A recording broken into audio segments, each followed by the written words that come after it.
Siddipet commissionerate లో విధులు నిర్వహిస్తున్న ఎస్ఐపై సైదాబాద్ పోలీస్ స్టేషన్ లో కేసు నమోదైంది. పెళ్లి చేసుకుంటానని నమ్మించి అత్యాచారం చేశాడని ఓ యువతి ఫిర్యాదు చేసింది. సైదాబాద్ పిఎస్ లో ట్రైనీ ఎస్ఐగా శిక్షణ తీసుకుంటున్న సమయంలో ఫిర్యాదు చేయడానికి వచ్చిన యువతి ఫోన్ నెంబర్ తీసుకుని ప్రేమ వ్యవహారం నడిపినట్లు తెలుస్తోంది. బాధిత యువతి ఫిర్యాదుతో కేసు నమోదు చేసుకుని నిందితుడిని అరెస్టు చేశారు పోలీసులు.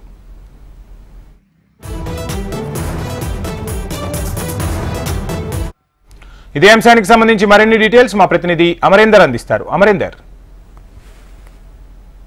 చేసుకుంటానని నమ్మించి కూడా అత్యాచారం చేసి ఆ యువతితో ప్రేమ నడిపారు. ఆ తర్వాత వదిలేసిన ఘటన సైదాబాద్ పిఎస్ పరిధిలో చేస్తుంది. అయితే సిద్దిపేట కమిషనరేట్ లో ఎస్ఐగా విధులు నిర్వహిస్తున్న అరుణ్ కు సంబంధించి కూడా ఆ యువతి సైదాబాద్ పిఎస్ లో ఫిర్యాదు చేసింది. అయితే మొదట ఏదైతే ఎస్ఐగా చేసిన తర్వాత సైదాబాద్ పిఎస్ పరిధిలో ప్రొఫెషనరీ ఎస్ఐగా అతను శిక్షణ సమయం అనేది కొనసాగింది. ఆ తర్వాత శిక్షణ సమయం కొనసాగుతుండగానే ఆ అమ్మాయి ఒక విషయంపై ఫిర్యాదు చేయడానికి వచ్చింది. ఆ తర్వాత యువతితో ఎస్ఐ పరిచయం మొదలైంది. పరిచయం ప్రేమగా మారి ఆ తర్వాత శారీరకంగా ఆమెను వాడుకున్న ఘటన అయితే జరిగినటువంటి పరిస్థితి ఉంటుంది. అయితే కొద్ది రోజుల క్రితం సిద్దిపేట కమిషనరేట్ కి ఎస్ఐ అరుణ్ ట్రాన్స్ఫర్ అయ్యారు. ట్రాన్స్ఫర్ అయిన తర్వాత కూడా వాళ్ళ ప్రేమయానం అనేది కొనసాగినటువంటి నేపథ్యం అయితే ఉంది. అయితే యువతి ఫోన్ నెంబర్ కి సంబంధించి కూడా అతను ఎస్ఐ సిద్దిపేట వెళ్ళినా కూడా అతని ప్రేమయానం అనేది నడిపినటువంటి నేపథ్యం అయితే ఉంది. పూర్తిస్థాయిలో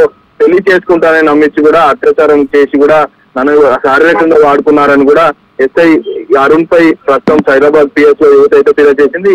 ఈ ఘటన పట్ల కూడా సైదాబాద్ పోలీసులు కేసు నమోదు చేశారు. విచారణ కూడా మొదలు పెట్టారు. ఇప్పటికే ఆమెను ఏదైతే ఆ యువతి ఫిర్యాదు చేసిందో ఆ యువతికి సంబంధించిన కన్ఫెషన్ స్టేట్మెంట్ కూడా తీసుకున్నారు. ఆ తర్వాత ఆ ఎస్ఐని కూడా అదుపులోకి తీసుకొని ప్రస్తుతం అయితే విచారిస్తున్నారు. ఎస్ఐకి ఆ యువతికి మధ్య జరిగిన కాల్ డేటాతో పాటు వాట్సాప్ డేటాను కూడా ఇప్పటికే సైదాబాద్ పోలీసులు రీట్రైవ్ చేశారు. అందులో ఉన్న డేటా ఆధారంగా కూడా పూర్తిస్థాయిలో ఏదైతే విచారణ జరిపి కూడా ఆ కేసు ఇంకా ముందుకెళ్లే అవకాశాలు అయితే కనబడుతున్నాయి. Vamsi, thank you Amarender.